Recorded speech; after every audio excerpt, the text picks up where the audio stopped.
انشاءاللہ مسائل کی طرف بھی آتے ہیں، لیکن چونکہ یہ حج کا ایک سیزن شروع ہو چکا ہے، حج کا موسم ہے، ایک بہت بڑی عبادت کی ادائیگی کا موسم ہے، لہٰذا کچھ باتیں پہلے انشاءاللہ حج کے بارے میں کریں گے اور پھر ہم سوالات کی طرف آئیں گے۔ عمومی طور پر جو ہمارے ہندوستان، پاکستان یا بنگلہ دیش کے لوگ حج کرتے ہیں وہ حج تمتع کرتے ہیں۔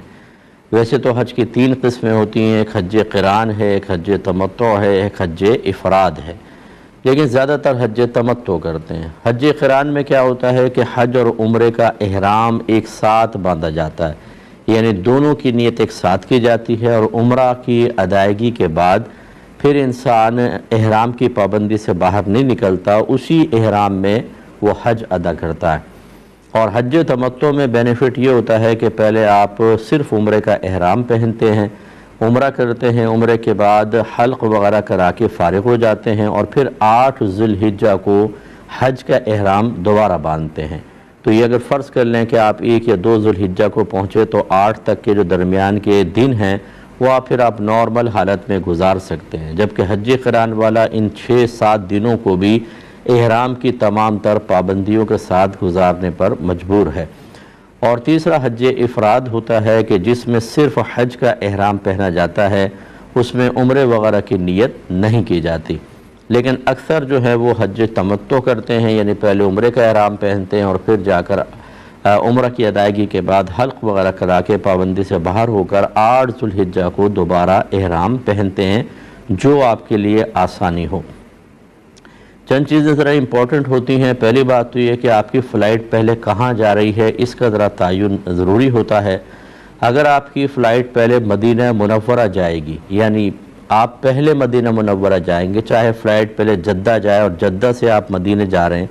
ڈائریکٹ مکے جانے کا ارادہ نہ ہو تو یاد رکھیں اپنے گھر سے احرام کی پابندی اختیار نہ کریں۔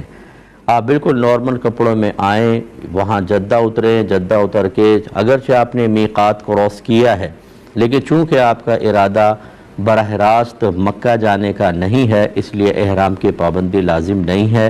آپ پہلے مدینہ جائیں، وہاں کے 7-8 دن جتنے بھی آپ گزارنا چاہتے ہیں بالکل آرام سے گزاریں۔ اس کے بعد جب آپ مدینہ سے مکہ تشریف لائیں گے تو پھر درمیان میں میقات آتی ہے، جس کو ذوالحلیفہ یا ابیار علی سے بھی تعبیر کرتے ہیں، وہاں پر پھر آپ احرام باندھیں گے، یا اپنے ہوٹل سے بھی آپ کر کے آ سکتے ہیں، لیکن اکثر وہاں مساجد چونکہ ہے، مسجد ہے، وہاں رکتے ہیں، پھر وہاں پہ آپ احرام وغیرہ کی نیت کریں گے اور پھر آپ میقات کراس کر کے آئیں گے۔ اس کا خلاصہ کلام یہ ہے کہ اگر کسی حاجی کے مکے جانے کے درمیان 2 میقات آئیں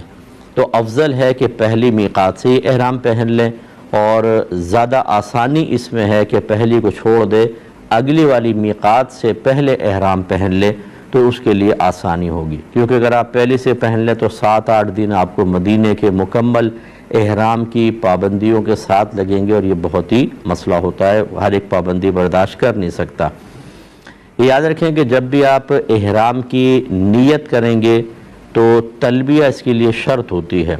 یہ لبیک اللہم لبیک جو ہم پڑھتے ہیں، ایک بار بلند آواز سے، مردوں کے لیے بلند آواز سے، عورتوں کے لیے اتنی آواز سے کہ اپنے کان تک سنیں،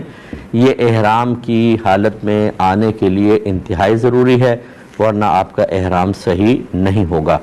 1 دفعہ افضل ہے، اور 3 دفعہ، 1 دفعہ واجب ہے اور 3 دفعہ پڑھنا افضل ہوتا ہے، تو اس لیے بڑی احتیاط کے ساتھ یہ یاد رکھیں۔ اسی طرح جب آپ اپنے گھر سے نکلتے ہیں، کہ فرض کر لیں آپ پہلے مکے جا رہے ہیں، احرام پہن کے آپ جائیں گے، تو کوشش کریں کہ جب آپ جہاز میں بیٹھ جائیں اس وقت نیت کریں۔ اس سے پہلے ذرا خطرات ہوتے ہیں، خوشبو وغیرہ لگنے کے امکانات ہوتے ہیں، اگر آپ گھر سے ہی نیت کر کے نکل جائیں اور کسی شخص سے خوشبودار ہاتھ آپ کے ہاتھ پر لگ گئے، آپ گلے ملے اور اس کی خوشبو آپ کے احرام تک پہنچ گئی، تو اس میں جرائم کے مسائل ہو سکتے ہیں، اس میں کفارے کے مسائل ہو سکتے ہیں۔ اس لیے بہتر یہ ہے کہ پہلے آپ جہاز میں بیٹھ جائیں، اس کے بعد کھانا وغیرہ کھا لیں، پھر آپ احرام کی نیت کریں، آرام سے کر لیں، اور پھر وہ ایک دوسرے کو تلبیہ وغیرہ یاد کروا دیں۔ لیکن اس میں ایک بہت ہی اہم چیز ہوتی ہے، بعض لوگ کھانا وغیرہ کھا کے کہتے ہیں کہ چلو ہم ابھی تو نہیں کرتے احرام کی نیت، جب قریب آئے گی تو جہاز والے بتا دیتے ہیں، اناؤنسمنٹ ہوتی ہے کہ یہ لملم قریب آ رہا ہے اور آپ میقات سے پہلے نیت کر لیں، لیکن اس میں بعض اوقات میں نے دیکھا ہے کہ لوگ سوتے رہ جاتے ہیں اور پھر وہ وقت گزر جاتا ہے۔ اگر آپ سوتے ہوئے میقات سے گزر گئے اور آپ نے پہلے نیت نہیں کی تھی تو آپ پر دم لازم ہو جائے گا، یعنی حدود حرم میں ایک بکرا یا دمبا ذبح کرنا ہوگا، اس لیے اچھی طرح اس میں احتیاط